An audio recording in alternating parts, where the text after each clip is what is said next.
أما بعد فأعوذ بالله من الشيطان الرجيم بسم الله الرحمن الرحيم وأتموا الحج والعمرة لله وقال تعالى الحج أشهر معلومات فمن فرض فيهن الحج فلا رفث ولا فسوق ولا جدال في الحج وما تفعلوا من خير يعلمه الله وتزودوا فإن خير الزاد التقوى واتقون يا أولي الألباب وقال النبي صلى الله عليه وسلم العمرة إلى العمرة كفارة لما بينهما والحج المبرور ليس له جزاء إلا الجنة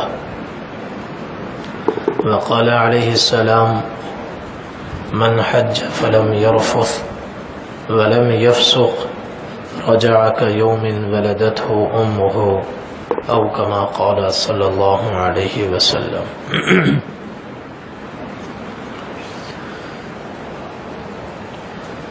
میرے محترم دوستوں، میرے بھائیوں،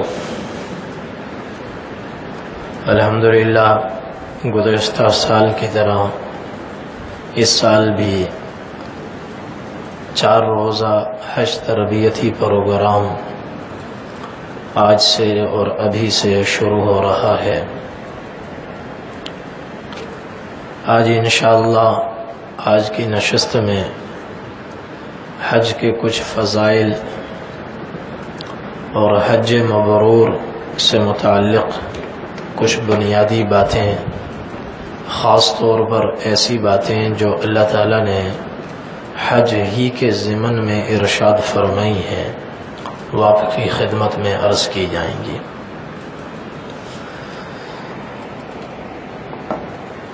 اللہ تبارک و تعالی نے اسلام کے 5 ارکان ہمیں عطا فرمائے. بنی الاسلام علی 5 شہادت ان لا الہ الا اللہ وان محمد رسول اللہ واقام الصلاة وایتاء الزکاة وصوم رمضان وتحج البیت ان استطعت الیہ سبیلا وفی روایت وحج البیت.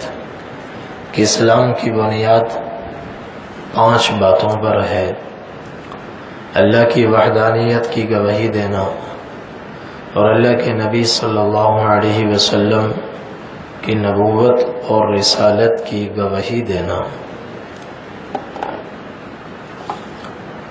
اور اسی طرح نماز قائم کرنا، زکوٰۃ ادا کرنا، رمضان المبارک کے روزے رکھنا اور بیت اللہ کا حج کرنا.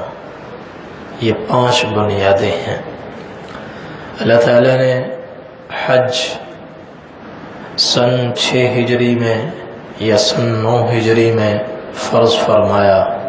علماء کے اقوال اس میں مختلف ہیں، اور راجح قول یہ ہے جس کو محدث کبیر علامہ البانی رحمۃ اللہ علیہ نے جمہور کا قول کہا ہے کہ سن 9 ہجری میں حج فرض ہوا، اور سن 10 ہجری میں نبی کریم صلی اللہ علیہ وسلم نے اس کا حج فرمایا. اور اللہ تعالیٰ نے کائنات پیدا فرمائی، زمین و آسمان کو اللہ تعالیٰ نے پیدا فرمایا. زمین پر سب سے پہلا جو گھر بنا ہے وہ اللہ کا گھر ہے. ان اول بیت وضع للناس للذی ببکۃ مبارکہ، کہ سب سے پہلا گھر جو زمین پر بنا ہے یہ وہی ہے جو مکہ مکرمہ میں ہے، اور انتہائی بابرکت گھر ہے. فیہ آیات بینات، مقام ابراہیم، بڑی بڑی اس میں نشانیاں ہیں. مقام ابراہیم ایک بڑی نشانی ہے. ومن دخلہ کان آمنا، جو اس حرم میں داخل ہوتا ہے امن میں آ جاتا ہے. اللہ کے عذاب سے بھی بے خوف اور دنیا کے خطرات سے بھی بے خوف، اور اللہ تعالیٰ نے اس کو سارے عالم کی ہدایت کا ذریعہ بنایا ہے، اور اس میں اللہ تعالیٰ نے بڑی نشانیاں رکھی ہیں۔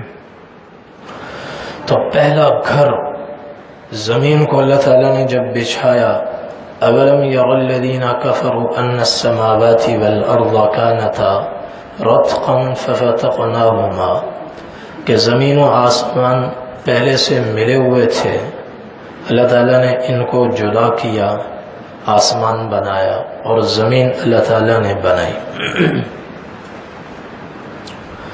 پھر جب زمین بنی تو پہلے یہ سب پانی ہی پانی تھا، اور سب سے پہلے جو حصہ زمین کے اوپر مکھن کے پیڑے کی طرح ابھرا وہ ہے جہاں آج بیت اللہ ہے، سب سے پہلے وہ حصہ ابھرا۔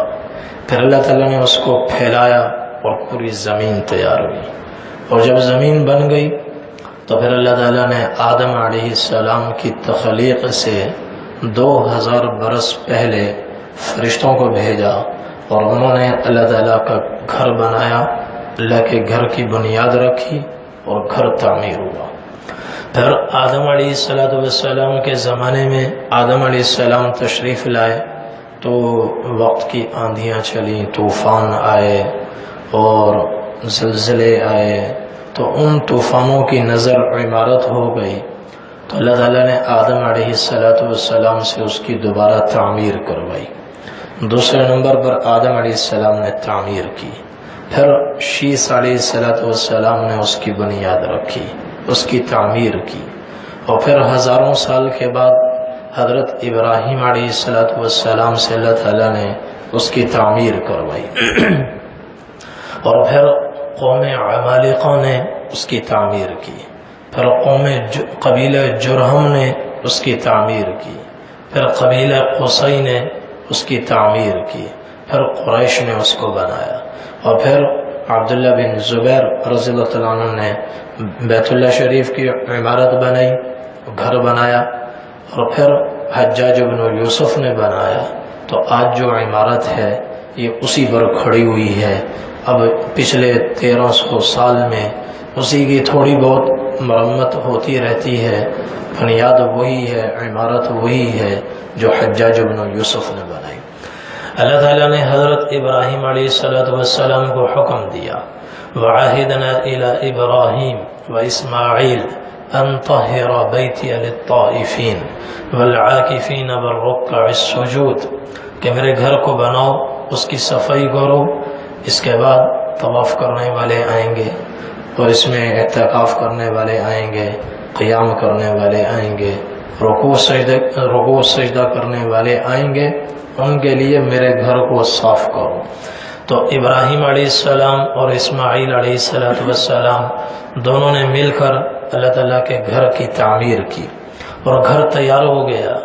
تو اللہ تعالیٰ نے حضرت ابراہیم علیہ السلام کو حکم دیا کہ آپ لوگوں میں حج کا اعلان کریں، اور اس وقت چاروں طرف ویرانہ تھا۔ ابراہیم علیہ السلام نے عرض کیا، یا اللہ میں کس کو سناؤں، کون میری سنے گا، کہاں تک آواز جائے گی؟ اللہ تعالیٰ نے فرمایا، نادی وعلینا البلاغ، آواز پہنچانا ہمارا کام ہے، تم صرف آواز لگاؤ۔ چنانچہ حضرت ابراہیم علیہ السلام بیت اللہ شریف کے قریب صفا کی جانب ایک پہاڑ ہے جبل ابی قبیس، اس پر کھڑے ہوئے، اور کھڑے ہو کر اعلان کیا، آواز لگائی، یا ایھا الناس ان ربکم اتخذ بیتا فحجوا، اے لوگو تمہارے پروردگار نے اپنا گھر بنایا ہے، اب اس کا حج کرو، اس کا حج کرو، اس کا طواف کرو، اور اس گھر کا حج کرو۔ اللہ تعالیٰ نے اس آواز کو اس قدر اٹھایا اور اس قدر بلند فرمایا کہ وہ آواز صرف زمین تک محدود نہیں ہوئی۔ جب ابراہیم علیہ السلام نے آواز لگائی، تخاضعت الجبال، پہاڑ جھک گئے، آواز آگے بڑھی، درختوں نے راستہ دیا، پہاڑوں نے راستہ دیا، حتی بلغ ارجاء العالم، زمین کے کونے کونے تک، دنیا کے کونے کونے تک وہ آواز پہنچی، اور پھر صرف اس کونے تک آواز نہیں محدود نہیں رہی، وَأَسْمَعَ مَنْ فِي الْأَرْحَامِ وَالْأَصْلَابِ، اللہ تعالیٰ نے اس آواز کو عالم ارواح تک پہنچایا، اس آواز کو ماؤں کے رحموں تک پہنچایا، اس آواز کو باپ کی پشت تک پہنچایا۔ جو نسلیں کسی آدمی کی پشت میں تھیں یا کسی ماں کے رحم میں تھیں، آواز اس تک بھی پہنچی۔ اور وَأَجَابَهُ كُلُّ شَيْءٍ سَمِعَهُ مِنْ شَجَرٍ وَحَجَرٍ وَمَدَرٍ، کائنات کی ایک ایک چیز نے اس آواز کا جواب دیا، چاہے وہ پتھر ہو، چاہے وہ درخت ہو، چاہے وہ ڈھیلا ہو۔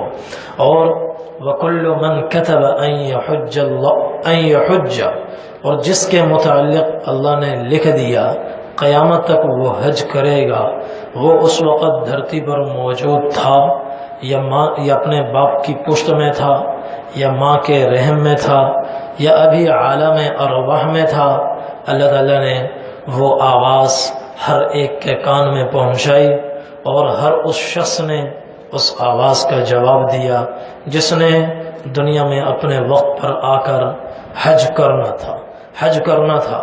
اللہ تعالیٰ نے ابراہیم علیہ السلام سے فرمایا وَأَذِّن فِي النَّاسِ بِالْحَجِّ، آپ لوگوں میں حج کا اعلان کریں، یَأْتُوکَ رِجَالًا وَعَلَى كُلِّ ضَامِرٍ يَأْتِينَ مِنْ كُلِّ فَجٍّ عَمِيقٍ، لوگ حج کے لیے آئیں گے، آپ کے پاس چل کر آئیں گے، پیدل بھی آئیں گے، اور اونٹنیوں پر سوار ہو کر بھی آئیں گے، اور کیسے کیسے آئیں گے، اور اتنی دور دراز کی مسافت طے کر کے آئیں گے کہ اپنے گھر سے جب چلیں گے ان کی اونٹنیاں فربہ ہوں گی، موٹی ہوں گی، صحت مند ہوں گی، ان کے اوپر وہ سوار ہوں گے، سوار ہو کر جب چلیں گے حرم میں پہنچیں گے تو وہ اونٹنیاں ہڈیوں کا ڈھانچہ بن چکی ہوں گی، گوشت ان کا اڑ چکا ہوگا، کمزور ہو چکی ہوں گی، لاغر ہو چکی ہوں گی، لمبی لمبی مسافتیں طے کر کے، سفر کی صعوبتیں برداشت کر کے، مقدر والے قسمت والے ہر حال میں اپنے وقت پر یہاں آئیں گے۔ چنانچہ اللہ تبارک و تعالی نے اس ندائے ابراہیمی کو یہ شرف بخشا، عالم ارواح تک پہنچایا، ہر کان تک پہنچایا۔ حدیث شریف میں آتا ہے، روایات میں آتا ہے، جس نے اس آواز کو سن کر جہاں تھا، باپ کی پشت میں تھا، ماں کے رحم میں تھا، دھرتی پر تھا یا عالم ارواح پر تھا، اس کو سن کر کہا لبیک اللہم لبیک لبیک لا شریک لک لبیک ان الحمد والنعمت لک والملک لا شریک لک، یہ پکار جواب دیا اس نے۔ اللہ نے اپنے وقت پر، چاہے وہ 100 سال بعد آیا، 1000 سال بعد آیا، 10,000 سال کے بعد آیا، یا آج تک نہیں آیا، آگے چل کر آئے گا، فتنوں کے دور میں آئے گا، جب زمین پر کفر پھیلا ہوگا، شرک پھیلا ہوگا، فتنے ہی فتنے ہوں گے، لوگ دین سے بیزار ہوں گے، اور دین سے دور ہٹانے کی چاروں طرف محنتیں عام ہو چکی ہوں گی، خال خال لوگ، قسمت والے لوگ دین پر ہوں گے۔ اگر عالم ارواح نے اس نے لبیک کہا ہے، اللہ اس کو پہنچائیں گے، اس کا راستہ اللہ تعالیٰ مسخر فرمائیں گے، اور وہ حج کے لیے آئے گا۔ اور چنانچہ روایات میں ہے کہ لوگ بڑی بڑی مشقتیں برداشت کر کے، لمبی لمبی مسافتیں طے کر کے بیت اللہ کے قریب پہنچے اور انہوں نے حج کیا۔ محمد بن یاسین رحمۃ اللہ علیہ ایک بڑے محدث ہیں، وہ فرماتے ہیں کہ میں بیت اللہ شریف کا طواف کر رہا تھا، تو ایک بڑے میاں بزرگ بوڑھے سے، آنکھوں کی بینائی کمزور، کمر جھکی ہوئی، اور وہ ہڈیوں کا ڈھانچہ، سفید ریش، سر کے بال بھی سفید، مجھ سے ملے، مجھ سے پوچھنے لگے کہاں سے آئے ہو؟ میں نے کہا جی میں وہ خراسان سے آیا ہوں۔ کہ وہ خراسان میں اور تمہارے درمیان کتنا فاصلہ ہے، کتنا عرصہ لگا؟ میں نے کہا جی کوئی 2 مہینے 3 مہینے لگے، 3 مہینے بعد میں گھر سے یہاں پہنچا ہوں۔ تو انہوں نے فرمایا فَأَنْتُمْ جِيرَانُ الْبَيْتِ، پھر تو تم کوئی دور سے نہیں آئے، تم تو بیت اللہ کے پڑوسی ہو، تم تو یوں بیت اللہ کے بغل میں بیٹھے ہو، خراسان تو یہ ہے، یہ قریب میں ہے۔ تو فرمانے لگے کہ انہوں نے میری محنت کو، میرے سفر کو، میں تو خود خوش تھا کہ بڑی قربانی دے کر آیا ہوں، انہوں نے میری قربانی کو صفر کر دیا۔ میں نے کہا بابا جی آپ کہاں سے تشریف لائے ہیں؟ تو انہوں نے فرمایا بیٹا میں اتنی دور سے آیا ہوں، جب میں چلا تھا تو ابھی داڑھی پھوٹ رہی تھی اور میری جوانی اٹھ رہی تھی، میں نے سفر کیا اور یہاں پہنچا ہوں تو اب تمہارے سامنے ہوں، ہڈیوں کا ڈھانچہ ہوں، ایک بال میرا سیاہ نہیں ہے، سر اور داڑھی کے بال سفید ہو چکے ہیں، اور میں اسی سفر میں اپنی پوری زندگی گزار چکا ہوں، اب موت کا انتظار ہے۔ ایسوں ایسوں کو اللہ تعالیٰ نے پہنچایا۔ یأتوک من کل فج عمیق وأذن فی الناس بالحج یأتوک رجالا وعلى كل ضامر یأتین من کل فج عمیق۔ آپ اعلان کریں، آواز پہنچانا ہمارا کام ہے، پھر آپ دیکھیں گے لوگوں کو پیدل آنا پڑے گا، پیدل بھی آئیں گے۔ پیدل والوں کا تذکرہ اللہ نے پہلے کیا، اونٹ والوں کا تذکرہ، سواری والوں کا تذکرہ اللہ تعالیٰ نے بعد میں کیا۔ اشارہ ہے کہ مناسک حج پیدل ادا کرنا افضل ہے۔ چنانچہ نبی کریم صلی اللہ علیہ وسلم نے ارشاد فرمایا، سنن ابن ماجہ کی روایت ہے، الانبیاء یدخلون الحرم حفاتا مشاتا ویطوفون بالبیت ویقضون المناسک حفاتا مشاتا، کہ انبیاء علیہ السلام سے اللہ تعالیٰ نے بیت اللہ کا حج کروایا ہے۔ عمارت موجود تھی یا نہیں تھی، اللہ نے ہر نبی سے بیت اللہ کا طواف کروایا ہے، چونکہ بیت اللہ اس عمارت کا نام نہیں ہے، زمین سے لے کر آسمان تک یہ پورا بیت اللہ ہے، پوری عمارت ہے۔ چنانچہ کوئی جہاز میں اڑ رہا ہو، اس کے لیے ضروری ہے کہ اس جہت کی طرف رخ کر کے نماز ادا کرے۔ تو ابراہیم علیہ السلام، نوح علیہ السلام سے لے کر ابراہیم علیہ السلام کے زمانے تک طوفان نوح میں وہ عمارت موجود نہیں رہی، ختم ہو گئی طوفان کی وجہ سے، لیکن اس دوران جتنے انبیاء علیہ السلام تشریف لائے انہوں نے بیت اللہ کا طواف بھی کیا، حج بھی کیا۔ تو حضور پاک صلی اللہ علیہ وسلم نے ارشاد فرمایا، انبیاء علیہ السلام جب حج کے لیے آتے تھے حرم کے قریب پہنچ کر سواریوں سے نیچے آ جاتے تھے، سواریوں سے نیچے آ جاتے تھے اور پاؤں سے جوتے نکال دیتے تھے، حفاتن مشاتن، حرم میں ننگے پاؤں پیدل قدم رکھتے تھے۔ وَيَطُوفُونَ بِالْبَيْتِ مُشَاتًا حُفَاتًا، بیت اللہ کا طواف ننگے پیر کرتے تھے اور پیدل کرتے تھے۔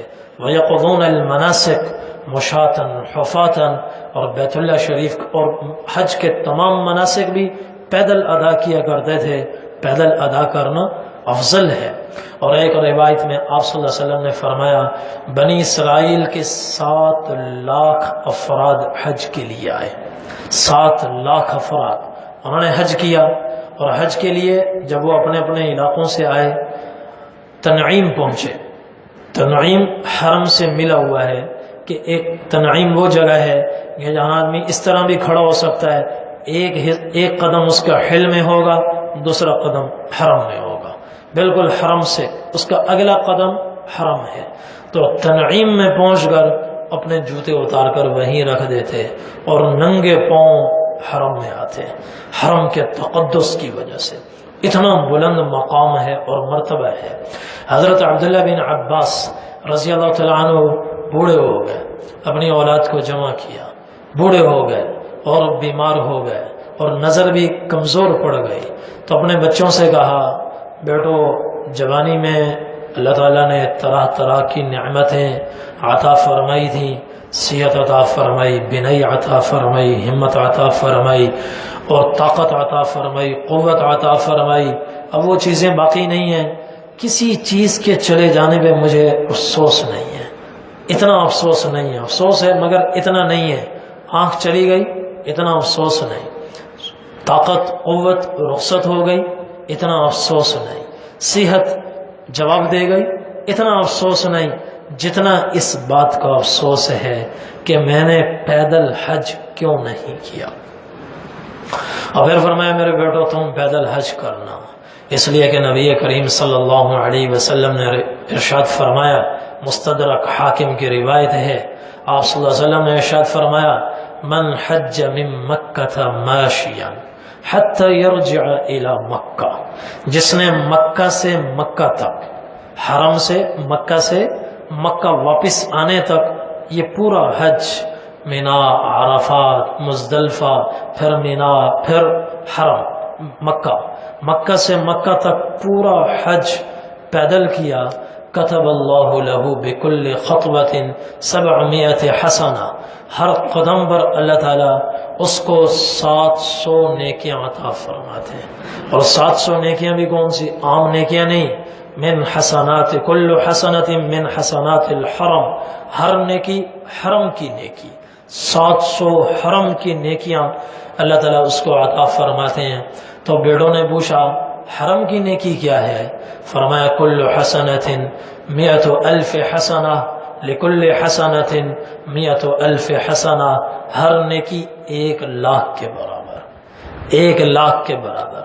یہاں تنعیم میں، حل میں، کسی بھی جگہ ایک دفعہ لا الہ الا اللہ کہو، 1,00,000 مرتبہ لا الہ الا اللہ کہو، حرم میں 1 مرتبہ لا الہ الا اللہ کہو، برابر ہے، ایک نیکی 1,00,000 کے برابر، ہر قدم پر 700 حرم کی نیکیاں اللہ تبارک و تعالی عطا فرماتے ہیں، عظیم اجر و ثواب ہے۔ اور یہ بہت بڑی عبادت ہے، اسلام کا 5واں رکن ہے اور اہم ترین رکن ہے، اور اس رکن کو جب نبی کریم صلی اللہ علیہ وسلم نے ادا فرمایا، بڑے اہتمام کے ساتھ ادا فرمایا، لوگوں کو اس کی ترغیب دی، اور پھر چلتے ہوئے لوگوں سے کہا خذوا عنی مناسککم، خذوا عنی مناسککم فإنی لا ادری لعلی لا احج بعد عامی هذا، مناسک حج سیکھ لو اور مجھ سے حاصل کر لو، مجھے نہیں پتا آئندہ سال دوبارہ میں حج کر سکوں گا یا نہیں کر سکوں گا، غالباً شاید یہ میری زندگی کا آخری حج ہے، لہذا اس کے مناسک مجھ سے سیکھ لو۔ صحابہ نے پوچھا یا رسول اللہ ای العمل افضل عند اللہ، سب سے بڑی نیکی کون سی ہے اللہ کے ہاں؟ آپ نے فرمایا ایمان باللہ، اللہ پر ایمان لانا۔ صحابہ نے پوچھا ثم ماذا، اس کے بعد کون سی نیکی ہے؟ آپ نے فرمایا الجہاد فی سبیل اللہ، اللہ کے راستے میں جہاد کرنا۔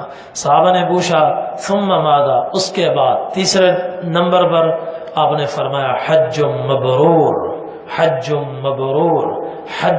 مبرور، یہ بڑی زبردست نیکی ہے، بہت بڑی نیکی ہے، اور یہ فریضہ ایسا ہے کہ نبی کریم صلی اللہ علیہ وسلم نے ارشاد فرمایا من اراد الحج فلیتعجل، کہ جس پر حج فرض ہو اور وہ حج کا ارادہ کرتا ہو اور حج کا خواہش مند ہو، ارادہ کر رہا ہو، تو اس کو چاہیے جلدی کرے، فإنه قد يمرض المریض، ایسا ہو سکتا ہے آگے چل کر کہیں مرض میں مبتلا نہ ہو جائے، وتضل الضالہ، کہیں ایسا نہ ہو آگے سواری کا بندوبست نہ ہو، اخراجات پاس نہ رہیں، پیسے کہیں لگ جائیں، وتعرض الحاجہ، کہیں کوئی دوسرے مسائل پیش نہ آ جائیں جس کی وجہ سے حج ایک سال سے دوسرے سال، دوسرے سے تیسرے سال، مؤخر سے مؤخر تر ہوتا چلا جائے، یہاں تک کہ موت کا وقت آ جائے اور انسان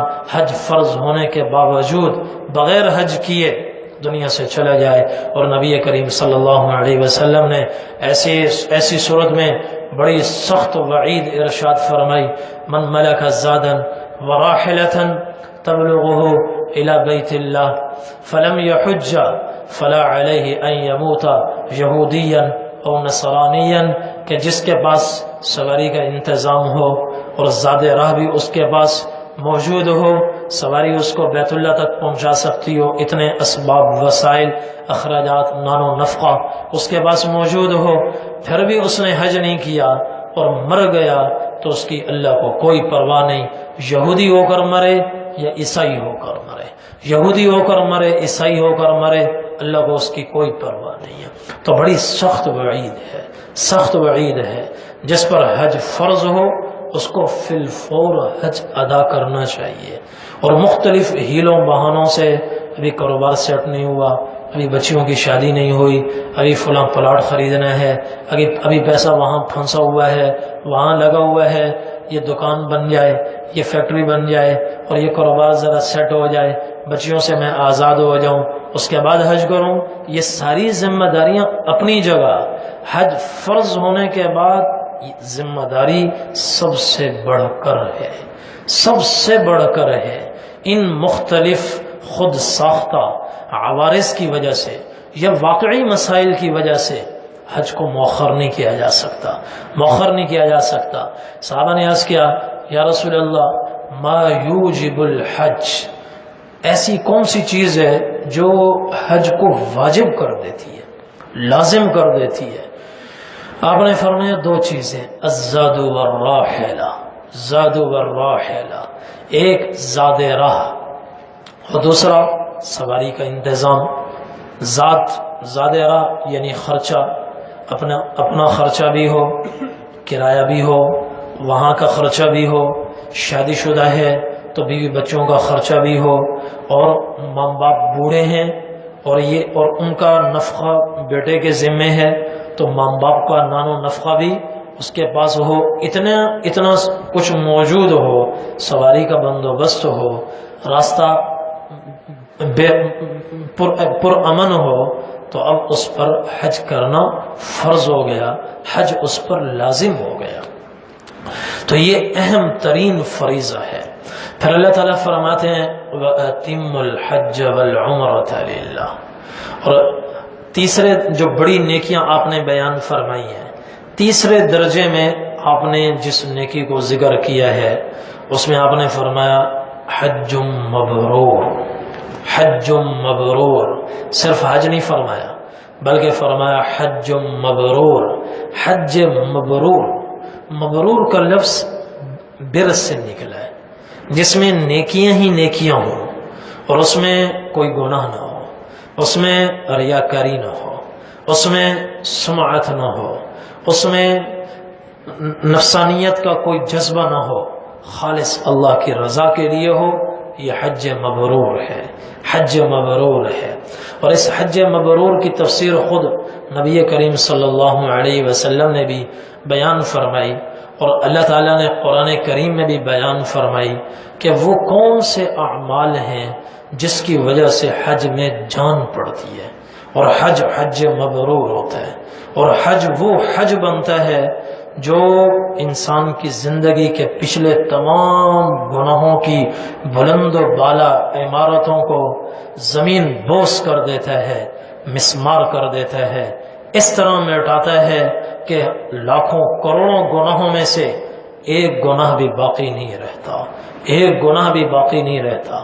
حج کی طاقت کو حضور پاک صلی اللہ علیہ وسلم نے اسلام کی طاقت کے برابر قرار دیا، حج کی طاقت کو نبی کریم صلی اللہ علیہ وسلم نے ہجرت کی طاقت کے برابر قرار دیا۔ اسلام کے بارے میں جو الفاظ فرمائے، ہجرت کے بارے میں جو الفاظ ارشاد فرمائے، بعین ہی وہی الفاظ آپ نے حج کے بارے میں ارشاد فرمائے۔ اسلام کے بارے میں فرمایا ان الاسلام یہدم ما کان قبلہ ان الاسلام یہدم ما کان قبلہ، کہ انسان کی 100 سال کی زندگی، 1000 سال کی زندگی، 500 سال کی زندگی معاصی میں گزری، گناہوں میں گزری، بدکاری میں گزری، چوری میں گزری، ڈکیتی میں گزری، اور دنیا جہان کے سارے گناہوں میں گزری، کوئی ایک گناہ اس نے نہیں چھوڑا۔ 500 سال کے بعد، 1000 سال کے بعد اللہ تبارک و تعالی نے اس کو ایمان کی توفیق عطا فرمائی، اسلام کی توفیق عطا فرمائی۔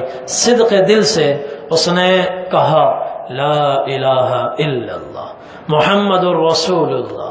پچھلی زندگی کے سارے گناہ ایسے دھلے، ایک بھی باقی نہیں رہا، ایک بھی باقی نہیں. یہ اسلام کی طاقت. وَإِنَّ الْهِجْرَةَ تَهْدِمُ مَا كَانَ قَبْلَهَا. ایسے ہی کسی نے اللہ کے لیے ہجرت کر لی، اللہ کے لیے ہجرت کی، اور ایسی جگہ جہاں وہ نماز آزادی سے نہیں پڑھ سکتا، اللہ کی بندگی آزادی سے نہیں کر سکتا، فرائض ادا کرنے میں حکومت رکاوٹ بنتی ہے، لوگ رکاوٹ بنتے ہیں، اب اس پر لازم ہے کہ اس جگہ کو چھوڑے دوسری جگہ آئے. یا عبادی الذین آمنوا ان ارضی واسعہ فإیایا فاعبدون. اے میرے بندو، میری زمین بہت وسیع ہے، بہت وسیع ہے، یہاں اگر تمہیں مجبور کیا جا رہا ہے مورتیوں کے سامنے سجدہ کرو، پتھروں کو سجدہ کرو، سورج کو سجدہ کرو، ستاروں کو سجدہ کرو، کسی کو مت سجدہ کرنا، میری بندگی کرنا، میرے علاوہ کسی کی عبادت نہ کرنا. جگہ چھوڑنی پڑے چھوڑ دو، اور چھوڑو گے تو پچھلی زندگی کے سارے گناہ ایسے معاف ہوں گے کہ ایک گناہ باقی نہیں رہے گا. اور یہی الفاظ حج کے بارے میں آ رہے ہیں. وَإِنَّ الْحَجَّ يَهْدِمُ مَا كَانَ قَبْلَهُ وَإِنَّ الْحَجَّ يَهْدِمُ مَا كَانَ قَبْلَهُ. کہ حج بھی پچھلی زندگی کے سارے گناہوں کو دھو دیتا ہے.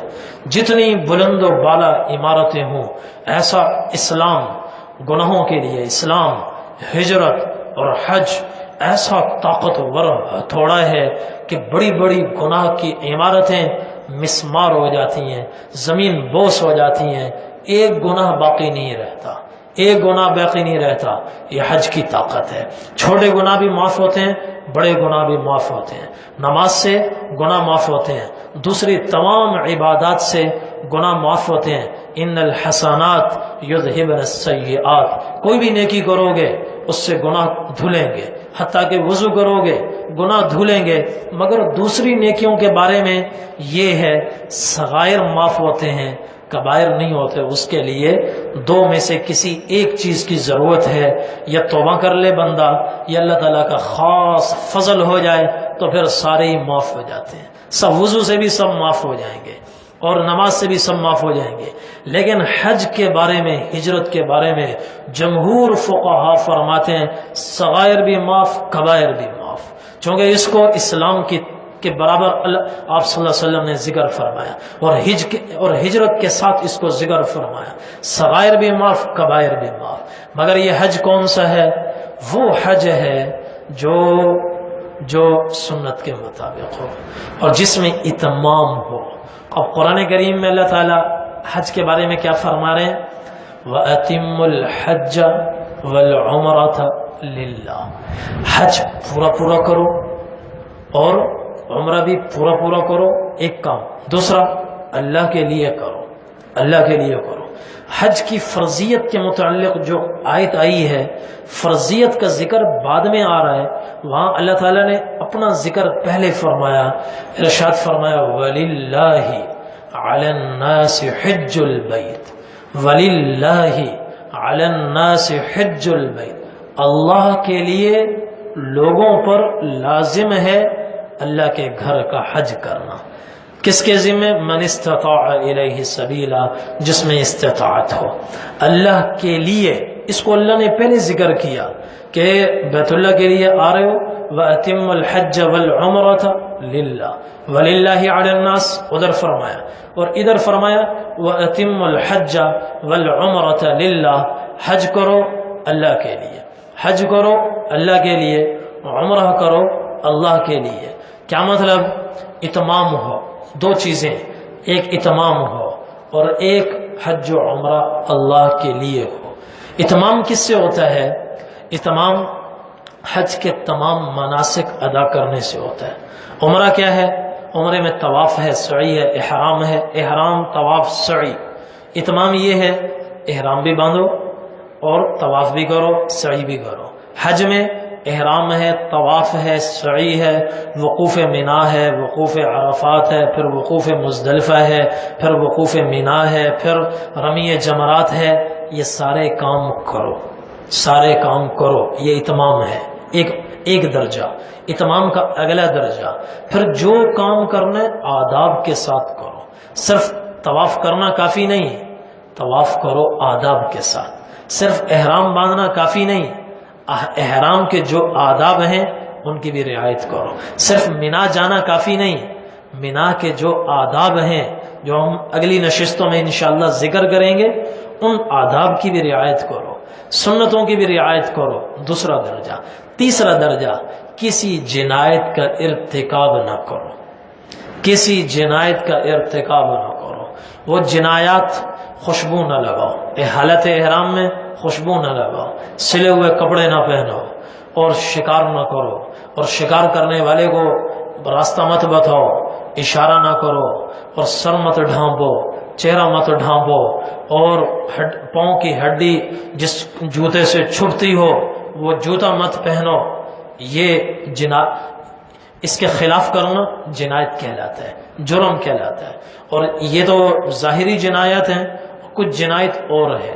اپنی زبان کی حفاظت کرو، آنکھوں کی حفاظت کرو، کانوں کی حفاظت کرو، پورے وجود کی حفاظت کرو، کسی گناہ کا ارتکاب نہ ہو. یہ اتمام میں داخل ہے. وَأَتِمُّ الْحَجَّ وَالْعُمْرَةَ. اتمام میں تین چیزیں. ایک تو پورے کے پورے مناسک ادا کرو، پھر مناسک میں سے ہر رکن اور ہر عبادت آداب کے ساتھ رعایت کرو. اور پھر تیسری چیز کہ کسی جنایت کا ارتکاب نہ ہو. یہ ہے اتمام.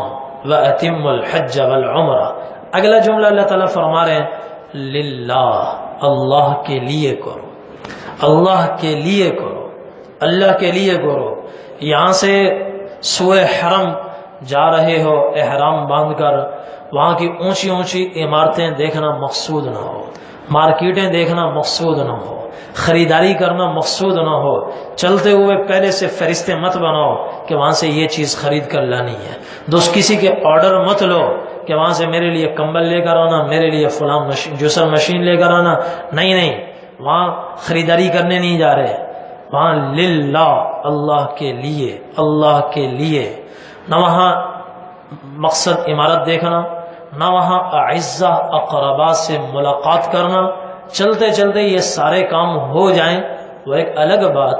وہاں پہنچ کر آدمی اپنی انسان ہے، ضروریات، ملک بدلنے سے ضروریات ختم نہیں ہوتی، ضروریات پوری کرنے جا رہا ہے، کوئی چیز پسند آ گئی خرید لے، لیکن ابھی سے یہ نیت لے کر نہ جائے.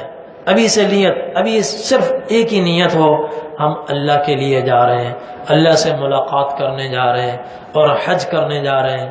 ہمارا مقصد حرم میں جانا ہے، مکہ جانا ہے یا مدینہ منورہ جانا ہے، اس کے علاوہ اور کوئی نیت نہیں ہے. اللہ کی رضا کی نیت ہو. للہ وَأَتِمُّ الْحَجَّ وَالْعُمْرَةَ للہ. مقصود اللہ کو راضی کرنا، مقصود اللہ کو راضی کرنا. اتمام سے حج مبرور بنتا ہے، اور اخلاص سے حج مبرور بنتا ہے. اور ایک چیز اللہ تعالیٰ قرآن کریم میں فرما رہے ہیں فَمَنْ فَرَضَ فِيهِنَّ الْحَجَّ فَلَا رَفَثَ وَلَا فُسُوقَ وَلَا جِدَالَ فِي الْحَجِّ. کہ جس پر حج فرض ہو اور وہ اپنے اوپر حج فرض کر لے، یعنی احرام باندھ لے، حج کا احرام باندھ لے، عمرے کا احرام باندھ لے، تو اب آگے اللہ تعالیٰ کو یوں کہنا چاہیے تھا کہ جب احرام باندھ لیا اب حرم جاؤ، وہاں جا کر طواف کرو. عمرے کا احرام ہے تو طواف کرو، سعی کرو. حج کا احرام ہے تو طواف کرو، سعی کرو. پھر 8 کو مینا چلے جاؤ، 9 کی صبح کو عرفات چلے جاؤ، مغرب کے بعد وہاں سے مزدلفہ آ جاؤ، رات مزدلفہ میں گزارو، پھر وہاں سے مینا آ جاؤ اور جمرہ عقبہ کی رمی کرو، پھر طواف، پھر اس کے بعد قربانی کرو، حلق کرو، طواف زیارت کرو، پھر واپس مینا آ جاؤ. 3 دن مینا میں پڑے رہو، زوال کے بعد تینوں جمرات کی ترتیب سے رمی کرو. یہ حج ہے. تو احرام باندھنے کے بعد آگے انہی مناسک کا ذکر ہونا چاہیے تھا، انہی مناسک کا ذکر ہونا چاہیے تھا، مگر اللہ تعالیٰ نے ان میں سے کسی ایک کا بھی ذکر نہیں فرمایا. کیوں؟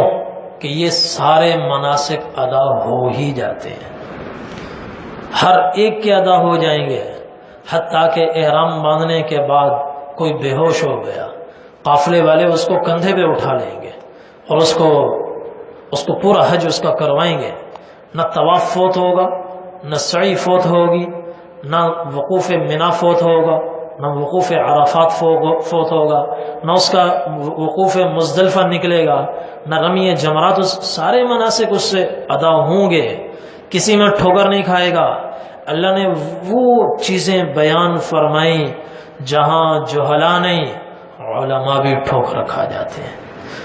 علماء بھی، یہ جو مناسک ہیں حج کے، یہ تو جہلا کے بھی ادا ہو جاتے ہیں، ریڑی چلانے والوں کے بھی، چھابڑی لگانے والوں کے بھی ادا ہو جاتے ہیں۔ کسی کا نہیں رہے گا، طواف بھی ہوگا، سعی بھی ہوگی، چونکہ قافلے کی صورت میں حج ہوتا ہے، آدمی دیکھتا جائے گا کرتا جائے گا، دیکھتا جائے گا کرتا جائے گا۔ لیکن جہاں انسان ٹھوکر کھاتا ہے اور جس کی وجہ سے لاکھوں روپے لگا کر بھی جو مقاصد اس کو حاصل ہونے چاہیے وہ حاصل نہیں ہوں گے، جن کی وجہ سے ان دکھتی رگوں پر اللہ تعالیٰ نے انگلی رکھ کے ہمیں بتایا ہے کہ یہ کام نہ کرنا ورنہ حج صفر ہو جائے گا، حج صفر ہو جائے گا۔ اور مشقت برداشت کر کے، لاکھوں روپے خرچ کر کے، مینا عرفات میں جا کر بھی اور پاؤں میں آبلے پڑ گئے، چھالے ہو گئے اور جسم کا رواں رواں تھک کر چور ہو گیا، اور وہ پھر مدینہ منورہ بھی چلا گیا، وہاں پر بھی اس نے وہ روضہ رسول کے سامنے کھڑا بھی ہو گیا اور تصویریں بھی بنوا لی اور خاندان کو بھیجوا دی، ثبوت دے دیا کہ میں نے دیکھو حج کر لیا، حج کر لیا ہے۔ لوگوں کی نظر میں حاجی ہوگا، اللہ کی نظر میں حاجی نہیں ہوگا جب تک کہ خاص طور پر ان تین چیزوں سے نہیں بچے گا، خاص طور پر ان تین چیزوں سے۔ وہ کیا کہ جب احرام میں تم آ گئے، حج فرض ہو گیا، تو اللہ تعالیٰ فرماتے ہیں فلا رفث ولا فسوق ولا جدال فی الحج۔ یہ تین کام خاص طور پر ان سے اپنے آپ کو بچو۔ کوئی بے حیائی معصیت کی بات زبان سے مت نکالو، فلا رفث، بے حیائی، شہوت، معصیت کی بات زبان سے نہ نکالو۔ اور دوسرا ولا فسوق، کسی طرح کے گناہ میں مبتلا نہ ہو۔ گناہ صرف زبان سے نہیں ہوتا، کانوں سے بھی ہو سکتا ہے، آنکھوں سے بھی ہو سکتا ہے، پاؤں سے بھی ہو سکتا ہے، اور گھورنے سے بھی ہو سکتا ہے۔ کسی جسم کا کوئی عضو کسی گناہ میں مبتلا نہ ہو، ولا فسوق۔ اور تیسری چیز ولا جدال فی الحج، حج میں پھر کوئی جھگڑا بھی نہ ہو، کسی سے کوئی جھگڑا نہ ہو۔ اپنے غصے کو قابو کرو، پی جاؤ، برداشت کر لو، ہونٹ سی لو، آنکھیں سی لو، کان سی لو۔ مولانا رومی رحمت اللہ علیہ فرماتے ہیں کہ چشم بند، لب بند، گوش بند، گر نبینی نور حق بر من بخن، کہ آنکھیں بند کر لو، آنکھیں بند کر لو، کچھ غلط مت دیکھو، کان بند کر لو، غلط مت سنو، ہونٹ بند کر لو، ہونٹ بند کر لو، زبان بند کر لو کہ کوئی غلط جملہ زبان سے نہ نکلے۔ پھر بھی اگر یہ تین کام کر کے اگر تمہیں نور الہی اپنی آنکھوں سے نظر نہ آئے تو بھرے بازار میں مجھے بدنام کر دینا، رسوا کر دینا کہ مولانا رومی جھوٹ بولتا تھا، یوں کہتا تھا۔ آج ہمیں نور الہی نظر نہیں آتا، کس وجہ سے؟ آنکھ بند نہیں کی، کان بند نہیں کی، زبان بند نہیں کی۔ تو فرماتے ہیں چشم بند، گوش بند، لب بند، گر نبینی نور حق بر من بخن۔ یہ تو پوری زندگی کا دستور ہے، پوری زندگی کا نصاب ہے، خاص طور پر حج کا، خاص طور پر حج میں فلا رفث ولا فسوق ولا جدال فی الحج۔ عام طور پر حجاج کرام انہی تین چیزوں میں ٹھوکر کھاتے ہیں، اور حج کے لیے نام آ گیا، سب کچھ ہو گیا، حج کیمپ میں پہنچتے ہیں، یہیں سے ان کے صبر کا امتحان شروع ہوتا ہے۔ ویکسینیشن کے عمل کے لیے جب لمبی لمبی لائنیں لگتی ہیں، وہیں جھگڑے ہو رہے ہوتے ہیں، جھگڑے ہو رہے ہوتے ہیں، وہاں مطاف میں جھگڑے ہو رہے ہوتے ہیں، اور مختلف قسم کی باتیں ہو رہی ہوتی ہیں۔ خیموں میں مینا کے ایام میں خاص طور پر اپنے آپ کو نہیں بچا پاتے، دسترخوانوں پر جھگڑے ہوتے ہیں، اور وہاں ہوٹلوں میں جھگڑے ہوتے ہیں۔ تو فرمایا یہ چند دن ہیں حج کے، اس میں خاص طور پر ان تین سے بچو۔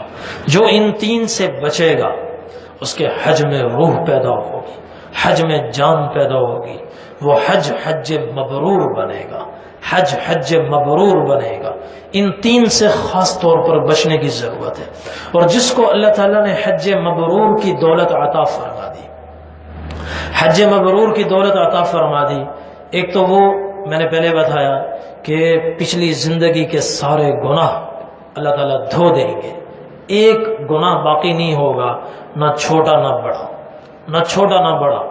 اور دوسرا حضور صلی اللہ علیہ وسلم نے فرمایا والحج المبرور لیس له جزاء الا الجنہ، جس کو اللہ تعالیٰ نے حج مبرور کی دولت عطا فرما دی، اس نے تمام مناسک بھی ادا کیے اور ان تین سے خاص طور پر بچا، تین سے خاص طور پر بچا، تو اللہ تعالیٰ اس کو کیا عطا فرمائیں گے؟ کہا یوں حضور نے تعبیر فرمائی، اس کو میں ذرا وضاحت کے ساتھ یوں بیان کروں کہ اگر اللہ اس کو آسمان پورا کا پورا دے دے کا بدلہ نہیں ہوگا، اللہ پاک اس کو چاند تارے توڑ کر دے دے، اس کے حج کا بدلہ نہیں ہوگا، اور اس کو اللہ تعالیٰ ساری کی دولت اس کو مل جائے، اس کے حج کا بدلہ نہیں ہوگا۔ اس حج مبرور کا بدلہ کیا ہے؟ اللہ جنت میں ہی عطا فرمائیں گے، اور جنت ہی اس کو عطا فرمائیں گے۔ لیس له جزاء الا الجنہ، جنت کے سوا کچھ اور بدلہ ہو ہی نہیں سکتا۔ نبی کریم صلی اللہ علیہ وسلم نے ارشاد فرمایا من حج فلم یرفث ولم یفسق رجع کیوم ولدته امہ، جس نے اس طرح حج کیا، نہ کوئی غلط بات اس زبان سے نکالی، نہ کسی گناہ میں مبتلا ہوا، معصیت میں مبتلا ہوا، فسق و فجور میں مبتلا ہوا، نہ کسی سے جنگ و جدال کیا، جھگڑا کیا، تو اللہ تعالیٰ حج کے بعد اس کو ایسا فرما دیں گے جیسے ماں کے پیٹ سے نکل کر ابھی دنیا میں آیا ہے، ماں کے پیٹ سے نکل کر ابھی دنیا میں آیا ہے۔ جیسے بچہ جب دنیا میں آتا ہے گناہ سے پاک ہوتا ہے، ایسے ہی اللہ تبارک و تعالیٰ اس کو بھی گناہوں سے بالکل پاک فرما دیں گے۔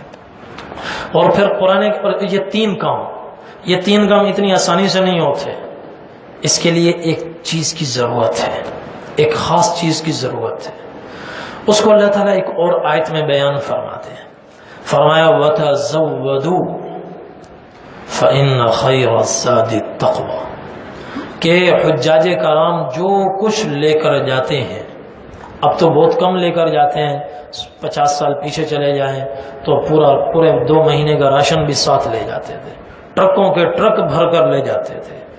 ان ساری مادی چیزوں کے لیے قرآن کریم میں ایک لفظ آ رہا ہے وَتَزَوَّدُوا، وَتَزَوَّدُوا، اے حج پر جانے والو، حج پر جانے سے پہلے اپنی ضرورت کے کپڑے لے لو، وَتَزَوَّدُوا، پاسپورٹ لے لو، وَتَزَوَّدُوا، اس کی فوٹو کاپی بھی لے لو، وَتَزَوَّدُوا، ضروری ادویات بھی لے لو، وَتَزَوَّدُوا، ضرورت کا ساز و سامان لے لو، وَتَزَوَّدُوا، اور خرد و نوش کی کچھ چیزیں بھی لے لو، جہاں وہاں ضرورت پڑے اس کے لیے وَتَزَوَّدُوا۔ سب کے لیے جتنی مادی چیزیں ہیں قرآن کریم اس کو چھوٹے سے مختصر جملے میں بیان کرتا ہے، وَتَزَوَّدُوا، زیادہ راہ ساتھ لے لو، جس سے 40 دن 45 دن آرام سے سہولت سے کٹ جائیں، گزر جائیں، وہ ساری چیزیں ساتھ لے جاؤ، کوئی منع نہیں ہے۔ آگے فرمایا کہ تم ساری چیزیں لے کر تو جا رہے ہو، کہیں تم ایک چیز کو بھول نہ جانا، اس کو تم نے ہر حال میں ساتھ رکھنا ہے، اور میں تمہیں اس کو تمہارے حال پر نہیں چھوڑ سکتا، میں تمہیں خود بتا دیتا ہوں، باقی ساز و سامان میں اس ایک کو ضرور ساتھ رکھنا۔ وہ کیا ہے؟ فَإِنَّ خَيْرَ الزَّادِ التَّقْوَى، جتنی چیزیں تم لے کر جاؤ گے ان میں سب سے بہترین زاد راہ وہ تقوی ہے۔ یہاں سے مکہ مکرمہ کا سفر کٹے گا، 40 دن کے ایام کٹیں گے، تقوی وہ ہے جس سے یہ سفر بھی کٹے گا، 40 ایام بھی سفر کٹیں گے، اور دنیا سے آخرت کا سفر بھی اسی سے کٹے گا، اسی سے طے ہوگا۔ تقوی لازمی ساتھ رکھ لینا۔ جس کے پاس تقوی ہوگا اس کے لیے اپنے آپ کو بےہودہ گوئی سے بچانا آسان ہے، جس کے پاس تقوی ہے فسق و فجور سے بچانا آسان ہے، جس کے پاس تقوی ہے جنگ و جدال سے اپنے آپ کو بچانا آسان ہے، کڑوے گھونٹ پینا آسان ہے، کڑوے گھونٹ پینا آسان ہے۔ ہماری مسجد کے ایک نمازی ہیں، ان کا نام ہے مجاہد، ملیر سعود آباد میں، وہ حج پر گئے تو ہمارے ایک مدرسے کے استاد ہیں مفتی قمر الحسن صاحب، وہ بھی ساتھ تھے، تو وہ بتا رہے تھے کہ ایک بڑے میاں تھے، ان کی وہ ویل چیئر چلایا کرتے تھے، خدمت کیا کرتے تھے، اور بڑے میاں ہر وقت ان سے نالاں رہتے تھے اور ہر وقت ان کو سناتے رہتے تھے، اور وہ بیچارے چپ رہتے تھے، خاموش رہتے تھے۔ کبھی یہ تک نہیں کہا کہ بابا جی میں آپ کی ویل چیئر چلاتا ہوں، آپ کو حرم لے جاتا ہوں، آپ کے رشتہ دار موجود ہیں، وہ کوئی آپ کے قریب نہیں آتا، کچھ نہیں کہا، خاموش خاموش۔ اور وہ بزرگ صبح و شام ان کو دھو دیتے، جب جی چاہتا ان کو دھو دیتے، لیکن وہ مفتی قمر حسن صاحب فرماتے ہیں وہ اسم بمسمى، میری مسجد کے نمازی ہیں، نام ان کا مجاہد، اور واقعی انہوں نے بڑا جہاد کیا اور بڑا کام کیا، ایک لفظ نہیں بولے، ایک لفظ انہوں نے کبھی کچھ نہیں کہا۔ تو یہ کام بغیر تقوی کے نہیں ہو سکتا۔ اور تقوی کیا ہے؟ تقوی کیا ہے؟ میں لمبی تفصیل میں نہیں جاتا، تقوی کی تفسیر آپ کو خود قرآن ہی سے بتا دیتا ہوں، تاکہ وہ آیت آپ کے ذہن، چند آیتیں میں نے پڑھی ہیں، زیادہ نہیں پڑھی، یہ آپ کے ذہن میں رہے۔ تقوی کیا ہے؟ اللہ تعالیٰ قرآن کریم سورۃ اللیل ہر ایک کو یاد ہے، اس میں ایک جگہ فرمایا فَأَمَّا مَنْ أَعْطَى وَاتَّقَى وَصَدَّقَ بِالْحُسْنَى فَسَنُيَسِّرُهُ لِلْيُسْرَى، اور آگے فرمایا وَأَمَّا مَنْ بَخِلَ وَاسْتَغْنَى وَكَذَّبَ بِالْحُسْنَى فَسَنُيَسِّرُهُ لِلْعُسْرَى۔ یسرا جنت ہے، عسرا جہنم ہے۔ تو اللہ تعالیٰ فرماتے ہیں کہ جو تین کام کرے گا جنت کا راستہ ہم اس کے لیے مسخر کر دیں گے۔ وہ تین کام کیا ہیں؟ ترتیب سے آ رہے ہیں، اعطا واتقا وصدق بالحسنى، کہ جو اللہ کے نام پہ خرچ کرے، زکوٰۃ دے، صدقہ خیرات کرے، اور تقوی کے زیور سے آراستہ ہو جائے۔ اور تیسرے نمبر پر حسنہ، حسنہ سے مراد کلمہ طیبہ، کلمہ طیبہ کی تصدیق کرے، دل سے کہہ دے اللہ کے سوا کوئی معبود نہیں اور محمد صلی اللہ علیہ وسلم اللہ کے رسول ہیں۔ جو یہ تین کام کرے گا، خرچ کرے، تقوی اور تصدیق، اس پر کیا ہے؟ فَسَنُيَسِّرُهُ لِلْيُسْرَى، یسرا جنت ہے، جنت کا راستہ ہم اس کے لیے ہموار کر دیں گے، اور وہ آسان ہو جائے گا اور چلتا ہوا وہ جنت میں پہنچ جائے گا۔ اب اس کے بالمقابل آئیں، ادھر اعطا ہے، آگے وَأَمَّا مَنْ بَخِلَ، اعطا کے بالمقابل بخیل آ رہا ہے، من بخیل واستغنى وكذب بالحسنى۔ ادھر اعطا، ادھر کیا ہے؟ بخیلا، ادھر ہے اتقا، اور ادھر ہے استغنا، اور ادھر ہے وکذب بالحسنى، اور ادھر ہے وصدق بالحسنى، ادھر ہے وکذب بالحسنى، کہ جو بخل کرے، خرچ کی بجائے بخل کرے، اور تقوی کے بے استغنا برتے، بے نیازی، بے فکری کی زندگی اپنائے، بے فکری کی زندگی اپنائے، اور تیسرا کلمہ طیبہ کی تکذیب کرے، جھٹلا دے، فَسَنُيَسِّرُهُ لِلْعُسْرَى، عسرا جہنم ہے، جہنم کے راستے اس کے لیے ہموار ہو جائیں گے، وہ چلتا چلتا جہنم میں جا کے پہنچے گا۔ اب تقوی بیچ میں، ادھر ہے اتقا، ادھر ہے استغنا۔ استغنا کا معنی ہے بے فکری کی زندگی، اس سے معلوم ہوا تقوی کا معنی کیا ہوا؟ فکر والی زندگی، جس میں فکر پیدا ہو جائے، بس تقوی ہے۔ جس میں فکر پیدا ہو گئی اس میں تقوی ہے۔ اپنے اندر فکر، اگر صرف یہ فکر پیدا ہو گئی کہ میرا حج ضائع نہ ہو، میرا ہر عمل اللہ کی بارگاہ میں مقبول ہو جائے، اس فکر کی بنیاد پر اگلے حج کو مبرور بنانے والے سارے کام خود بخود ہوں گے۔ یہ فکر کی بنیاد پر علماء سے جا کر ایک ایک مسئلہ بھی پوچھے گا، حج سیکھے گا بھی، فکر کی بنیاد پر سیکھے گا، فکر کی بنیاد پر کوئی نئی چیز پیش آ جائے گی پوچھے گا، فکر کی بنیاد پر ہر رکن ادا کرنے سے پہلے اپنی نیت کی اصلاح کرے گا اور اخلاص اپنے اندر پیدا کرے گا، اور پھونک پھونک کر قدم رکھے گا، اور مزاج کے خلاف جو چیز پیش آئے گی اس کو برداشت کرے گا۔ حج صرف طواف کرنے کا نام نہیں ہے، صرف سعی کرنے کا نام نہیں ہے، اور مینا، عرفات، مزدلفہ میں گھومنے پھرنے کا نام نہیں ہے۔ حج اپنے اندر ایک صفات حمیدہ پیدا کرنے کی محنت ہے، صفات حمیدہ پیدا کرنے کی طاقت اپنے اندر پیدا کرنا، اس کا نام حج ہے۔ ہمارے اندر قوت برداشت پیدا ہو جائے، قوت برداشت پیدا ہو جائے اور دین پر استقامت اللہ تعالی نصیب فرمائے، تو یہ حج ہے۔ چنانچہ امام ابن تیمیہ رحمۃ اللہ علیہ سے کسی نے پوچھا کہ حضرت حج مبرور کیا ہے؟ انہوں نے فرمایا کہ بھائی اس کی حقیقت تو آخرت میں ہی جا کر کھلے گی، وہاں جا کر پتہ چلے گا عمل مقبول ہوا یا مردود ہوا، موت پہ ہی پتہ چلے گا، موت سے پہلے اس کا نہیں پتہ۔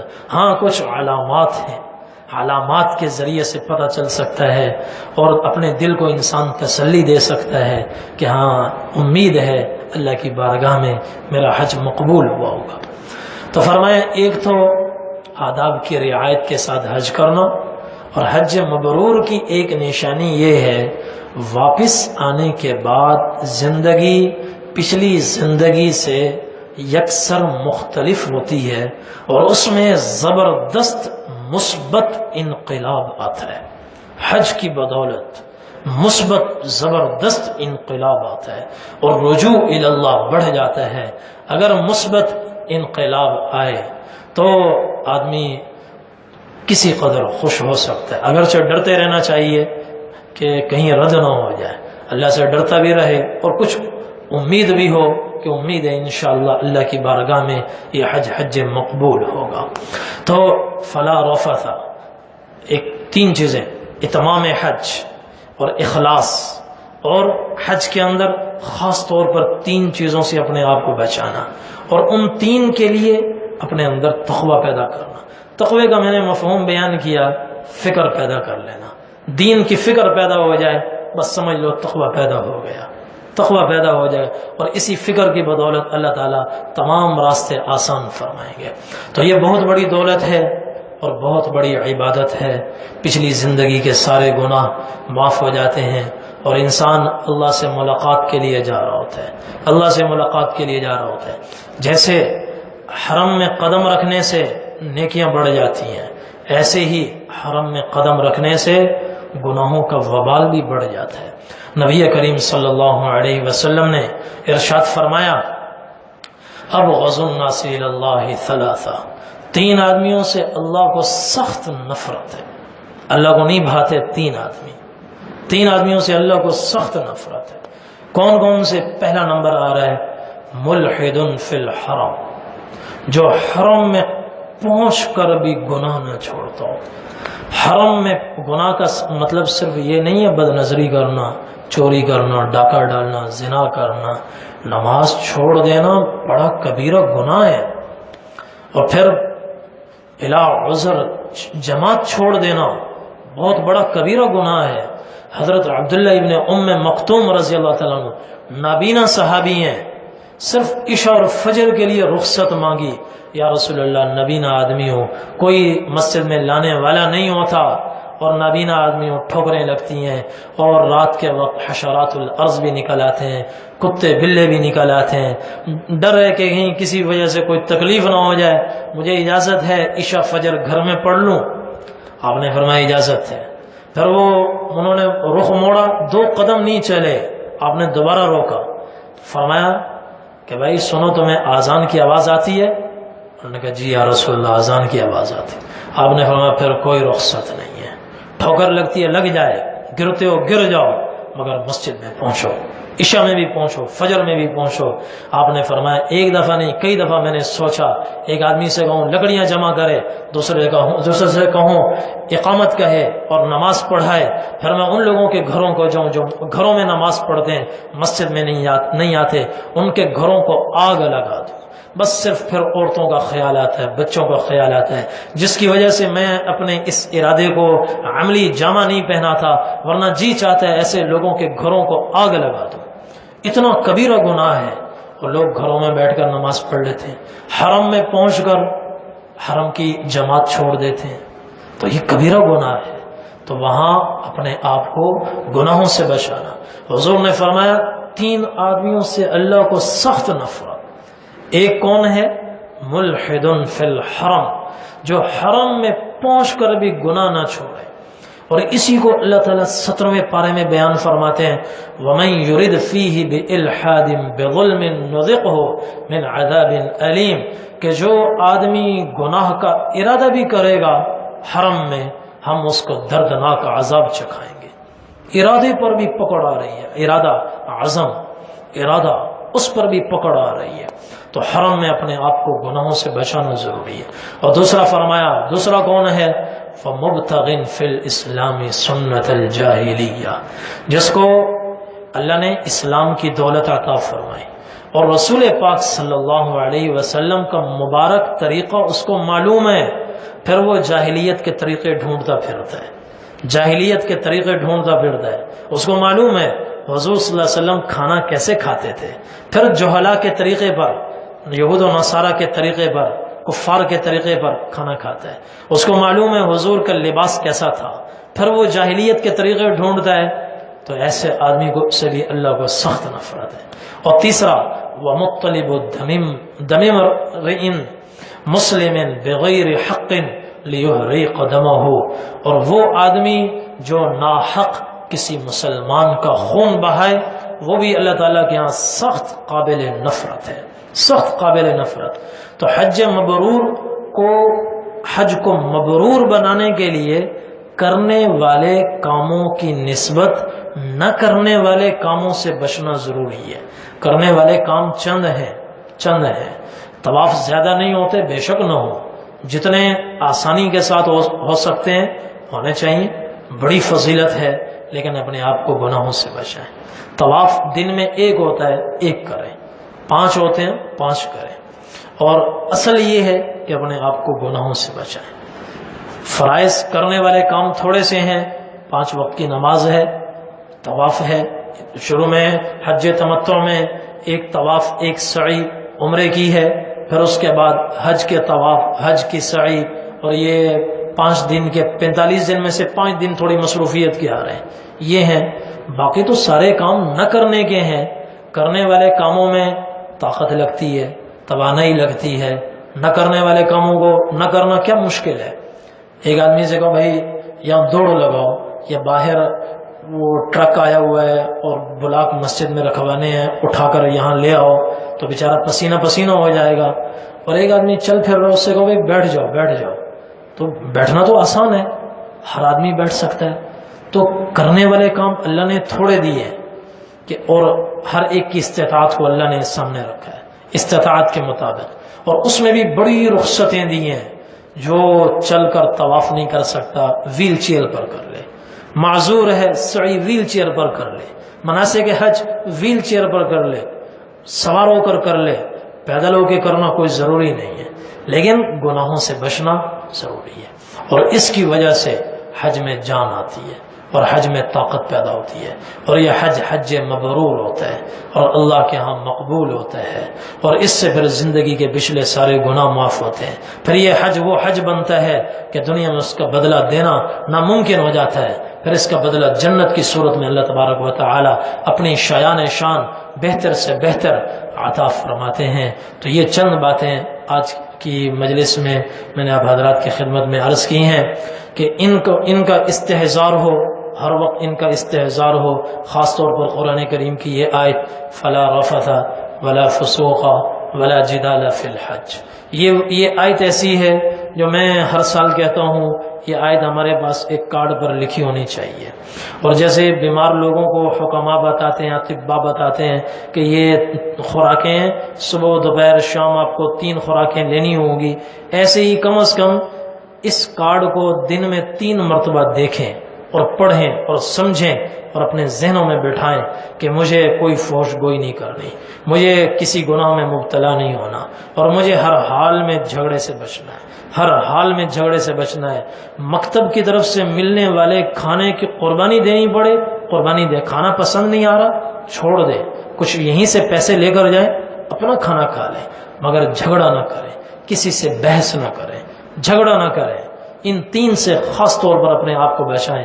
100 ریال اوپر لگتے ہیں لگا دیں، 500 ریال اوپر لگتے ہیں لگا دیں، اس کی جہاں لاکھوں لگ سکتے ہیں وہاں 500 اور اوپر لگا دیں۔ کھانا پسند نہیں آ رہا اپنا کھائیں، مگر اپنے آپ کو ہر حال میں جھگڑوں سے بچائیں. اور جو جھگڑے سے خود کو نہ بچا سکتا ہو، بات بات پر غصہ آتا ہو، اس کو چاہیے جھگڑے کے اسباب سے اپنے آپ کو بچائے.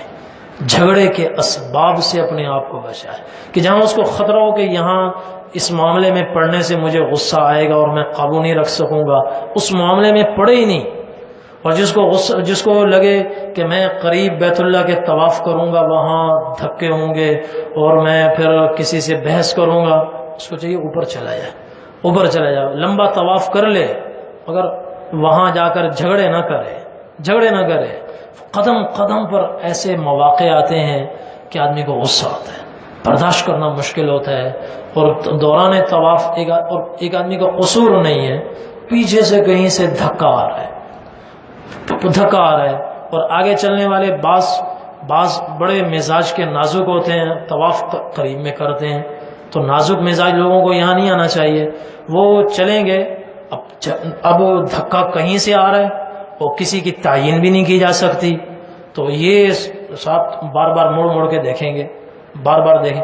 اس دیکھنے کی وجہ سے پیچھے والے کے دل پہ آرے چلتے ہیں اور تھوڑا دیکھیں گے، تھوڑی دیر کے بعد یوں کریں. اس کا مطلب ہے بڑی جگہ آرام سے، حالانکہ اس کا قصور تھوڑی ہے، اس بیچارے کو پتہ ہی نہیں ہے. اور پھر اس کے بعد پھر اور آگے بڑھیں گے کہ بھائی ذرا آہستہ چلو، دھکے کیوں دے رہے ہو. اب یہاں تکرار ہوتے دیکھا ہے میں نے، ایک دفعہ نہیں سینکڑوں مرتبہ دیکھا ہے، اس پر بحث ہوتی ہے. تو جو مزاج کے مرزا مظہر جانا ہوں ان کو چاہیے اوپر چلے جائیں، اوپر. وہ یہاں نہ آئے، اس رو میں نہ آئے یا پھر برداشت کریں. اور پھر دوسری بات، ایک بات اور مجھے ابھی یاد آئی ہے اور بڑی اہم بات ہے، انشاءاللہ فائدہ ہوگا. اللہ تعالیٰ ایک چیز اور بیان فرماتے ہیں حدیث میں، انما الطواف بالبیت والسعی بین الصفا والمروہ ورمی الجمار لإقامت ذکر اللہ عز وجل. کہ بیت اللہ کے گرد طواف ہو یا صفا مروہ کے درمیان سعی ہو یا مینا میں جمرات کی رمی ہو، شیطان کو کنکر مارنا ہو، یہ سب کس لیے ہے؟ اس کا مقصد کیا ہے؟ حضور نے فرمایا سب کا مقصد لإقامت ذکر اللہ کی یاد کو اپنے دل میں بسانا مقصود ہے. کہ مقصد یہ ہے کہ اللہ ہمارے دل میں بس جائیں، ہماری سانسوں میں بس جائیں اور اللہ کا ذکر قائم ہو جائے. زبان پر بھی اللہ کا ذکر آ جائے، دماغ میں بھی اللہ کا ذکر ہو، دل میں بھی اللہ کا ذکر ہو، ہر وقت دھیان ہو. اور پھر حج تو ایک عاشقانہ عبادت ہے، ایک عاشقانہ عبادت ہے. جیسے کوئی آدمی اپنی معشوق کے گھر کے گرد چکر لگائے، آپ خود بتائیں کہ کوئی آدمی اس کے گلیوں کے چکر لگا رہا ہو، کیا وہ ایک لمحے کے لیے اپنے محبوب سے غافل ہو سکتا ہے؟ کہ وہ آیا ہو محبوب کی گلی میں اور اس کو پتہ نہ ہو میں کھڑا کہاں ہوں، ایسا ہو سکتا ہے؟ نہیں ہو سکتا. ایسے ہی جو طواف کر رہا ہو، ہر آن، ہر لمحہ، ہر منٹ، ہر سیکنڈ اور ہر قدم پر 100% اللہ کی طرف متوجہ ہو، اور اتنا متوجہ ہو اللہ کی یاد میں ایسا ڈوبا ہوا ہو، ایسا غرق ہو، اس کے پاؤں پر ویل چیئر چڑھ جائے، زخمی ہو جائے، اس کو خبر نہ ہو، پلٹ کر نہ دیکھے کہ کس نے مجھے تکلیف پہنچائی ہے، دھکا دے پی جائے، برداشت کر جائے، کوئی اس کے پاؤں پہ ویل چیئر چڑھا دے، کبھی پلٹ کر نہ دیکھے. میں نے الحمدللہ اس کی کوشش کی تھی، کہیں سے کچھ میں پلٹ کر نہیں دیکھتا تھا، میں نے جو ہو گیا سو ہو گیا، بس اللہ کی طرف متوجہ، ذکر کی طرف متوجہ، چونکہ اللہ کے گھر کے گرد گھوم رہے ہیں اور عاشقانہ عبادت ہے. نبی کریم صلی اللہ علیہ وسلم سے پوچھا گیا، یا رسول اللہ مل حاج، یہ حاجی کیسا ہوتا ہے؟ حاجی کیسا ہوتا ہے؟ آپ نے فرمایا الشعث والطفل، الشعث والطفل، جو عاشقوں کی طرح سر کے بال جس کے پراگندہ ہوں اور اس کا احرام اس کے پسینے سے تر بتر ہو، بدبو کے بھبکے اٹھ رہے ہوں، تو یہ حاجی ہوتا ہے، یہ حاجی ہوتا ہے. اب تو احرام آسان 24 گھنٹے بھی احرام نہیں رہتا. 24 حج میں مشکل 8 کو باندھتے ہیں، 10 کو بڑی جلدی ہوتی ہے فوراً اتار لیتے ہیں، حالانکہ حدیث میں 24 گھنٹے جس کے احرام کے گزر گئے وہ ایسا ہوگا جیسے ماں کے پیٹ سے نکل کر ابھی آ گیا۔ 24 گھنٹے پورے نہیں ہوتے، اور پہلے زمانے میں لمبے لمبے سفر ہوتے تھے، مہینوں کا احرام ہوتا تھا، مہینوں کا احرام ہوتا تھا۔ گھر سے چلتے ہوئے حضور صلی اللہ علیہ وسلم جب مدینہ طیبہ ذوالحلیفہ سے چلے تو 25 یا 26 ذوالقعدہ، اور مدینہ طیبہ مکہ مکرمہ میں کب پہنچے؟ 4 ذی الحجہ، 8-9 دن مسلسل احرام میں مسلسل احرام میں۔ تو جو آدمی مسلسل احرام میں ہو اور درجہ حرارت 51-52 پر ہو تو کیا حال ہوگا؟ اس کی شکل دیکھنے کی نہیں ہوتی، بالکل وہ عاشق لگتا ہے۔ اور جس دنیا میں کسی مخلوق، معمولی چیز ہے، کسی مخلوق پر دل آ جائے تو اس کو کسی چیز کی پرواہ نہیں ہوتی، نہ کھانے کی فکر، نہ پینے کی فکر، نہ نہانے کی، نہ کپڑوں کی، نہ پہننے کی، نہ اوڑھنے کی، کسی چیز کی فکر نہیں ہوتی، اور وہ ایسے اجڑی ہوئی حالت میں نظر آتا ہے۔ ایسے ہی حضور نے فرمایا حاجی بھی شکستہ حالت، اجڑی ہوئی حالت میں ہوتا ہے، الشعث والتفل۔ پھر پوچھا یا رسول اللہ مل حج، حج کیا ہے؟ حج کیا ہے؟ آپ نے فرمایا العج والثج، جس میں جو عج ہو، فج ہو۔ عج کا معنی جس میں عاشقوں کی طرح گلے پھاڑ پھاڑ کے اونچی آواز میں تلبیہ کہے، لبیک اللہم لبیک لبیک لا شریک لک لبیک ان الحمد والنعمت لک والملک لا شریک لک۔ عاشقوں کی طرح یہ عاشقانہ عبادت ہے۔ اس لیے اللہ تعالیٰ نے جب اس احرام کا حکم دیا، حج کے لیے پہلے احرام بنوایا اور احرام سے پہلے اللہ تعالیٰ نے مفتیان کرام کی پگڑی بھی اتروا دی، اور علماء کی شیروانی اتروا دی، بڑے بڑے لوگوں کے ٹئی کوٹ اتروا دیے، اور خوبصورت زرق برق فاخرانہ لباس اتروا دیے کہ سب ایک لباس میں آ جاؤ، ایک لباس میں آ جاؤ، ایک چادر اور ایک تہبند۔ یہ عاشقانہ لباس ہے، عاشقانہ عبادت ہے۔ انسان اللہ کے عشق میں ڈوبا ہوا ہو اور کسی کی احوا کی اس کو پرواہ نہ ہو۔ ہونٹ سیلے، لب سیلے، نہ کر لبوں کو سی، عشق ہے دل لگی نہیں، سینے پہ تیر کھائے جا، قدم آگے بڑھائے جا، یعنی زبان حال سے کہہ دے کہ ہاں ستائے جا۔ برداشت کرتے جائیں۔ جس نے برداشت کرنا سیکھ لیا، صبر اپنے اندر پیدا کر لیا، تقوی پیدا کر لیا، تقوی کی دولت ابھی روزے سے ملی ہے، اس کو سنبھالیں، اس کو اور بڑھائیں اور اللہ سے مانگیں اللہم انا نسألک الہدی والتقی والعفاف والغنی۔ اے اللہ ہدایت عطا فرما، تقوی عطا فرما، عفاف عافیت اور عفت و پاک دامنی کی زندگی عطا فرما، گناہوں سے محفوظ رہنے والی زندگی عطا فرما۔ اللہ سے مانگیں اور ابھی سے اس کی پابندی شروع کر دیں، آنکھوں کی حفاظت، کانوں کی حفاظت، زبان کی حفاظت، اور ابھی سے نماز با جماعت کا اہتمام شروع کریں۔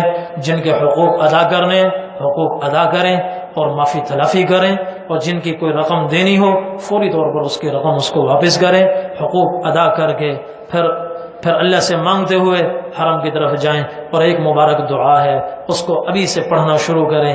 نبی کریم صلی اللہ علیہ وسلم حج کے لیے دعا کیا کرتے تھے جو سنن ابن ماجہ میں ہے، اللہم حجۃ لا ریاء فیہا ولا سمعہ۔ اے اللہ ایسا حج کرنے کی توفیق عطا فرما جس میں ریا نہ ہو، جس میں سمعت نہ ہو۔ ریا کا مطلب ہوتا ہے دکھلانا۔ سمعت کس کو کہتے ہیں؟ سمعت دکھلانا تو مقصود نہیں ہوتا، اندر ایک جذبہ پیدا ہو جاتا ہے کہ لوگ میری تعریف شروع کریں، لوگ کہیں بھائی حج کیا تو اس نے کیا، حج کیا تو اس کو کہتے ہیں سمعت۔ دوسروں کی زبان سے اپنی تعریف سننا، یہ بھی ریا اور سمعت دونوں بہن بھائی ہیں، لازم ملزوم ہے کہ لوگ بڑی اس نے بڑا مجاہدے والا حج کیا، بڑی قربانی والا حج کیا ہے، دل میں یہ جذبہ نہ آئے۔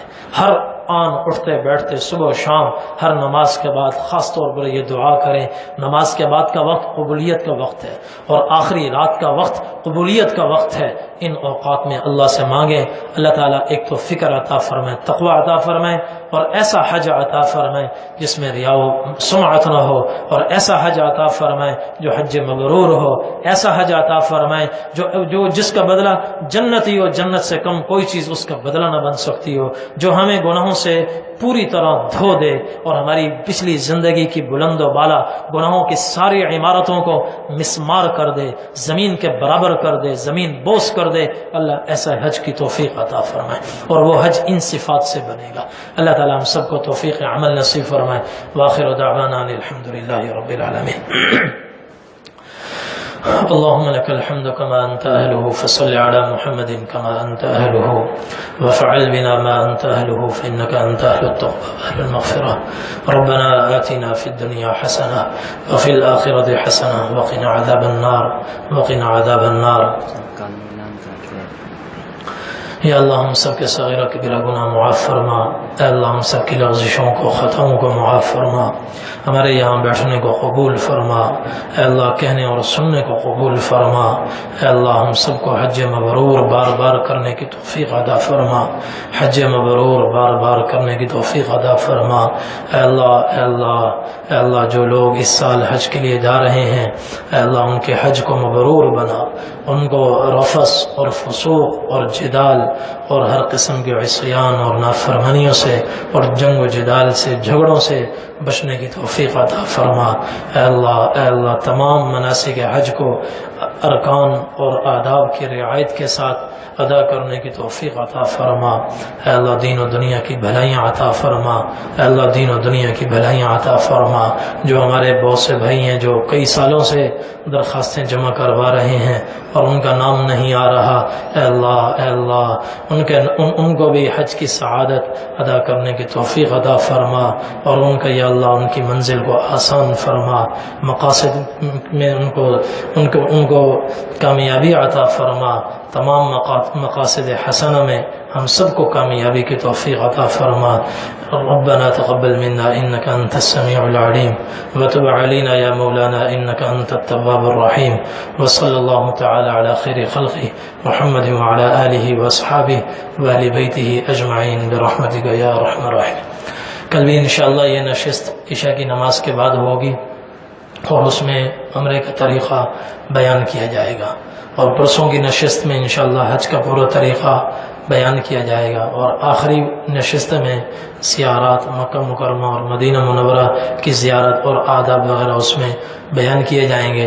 اور الحمدللہ ہمارا یہ پروگرام فیس بک درسقرآن.com کے ذریعے سے بھی دیکھا جا سکتا ہے. فیس بک پر جس کا ایڈریس یہاں پر لکھا ہوا ہے اس ایڈریس کو محفوظ کر لیں. کسی کو دینا ہو تو دے بھی سکتے ہیں کہ وہ اپنی جگہ بیٹھ کر بھی یہ پروگرام سن سکتے ہیں.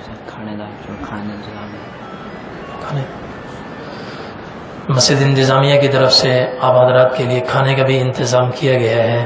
عشائیہ کا مختصر انتظام ہے تو وہ بھی تناول فرما رہے ہیں.